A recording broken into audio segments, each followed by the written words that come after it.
Hello সবাইকে, welcome করছি আমার নতুন রেসিপিতে। আমার আজকের রেসিপি পুঁইশাক দিয়ে কুমড়ো দিয়ে পুঁইশাক বললেই হলো। তো এটা পুঁইশাকগুলো আমার বারান্দা বাগানের, আম্মু তুলে দিচ্ছিল। তো এটাকে খুব ভালোভাবে কেটে পরিষ্কার করে নিয়েছি। আর এখানে কুমড়ো চাকচাক করে কেটে নিয়েছি।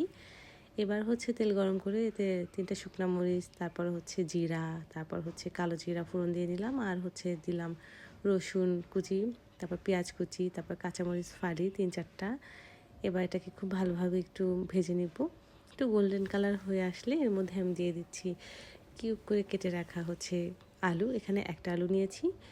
তারপরে এটাকে একটু ভালোভাবে নেড়ে ছেড়ে একটু ভেজে নিব। এটা একটু ভাজা হয়ে গেলে এর মধ্যে দিয়ে দিলাম যে বড় বড় চাক করে আমি কুমড়া কেটে রেখেছিলাম সেটা।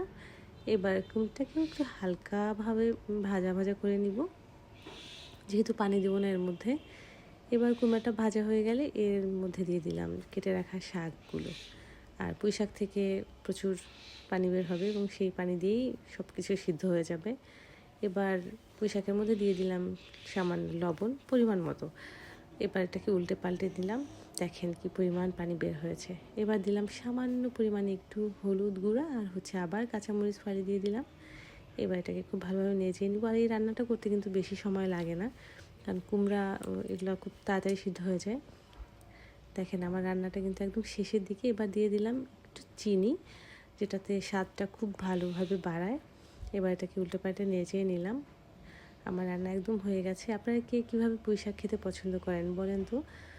আর আমার এই রেসিপিটা কেমন লেগেছে অবশ্যই কমেন্ট করে জানাবেন। ভালো থাকবেন।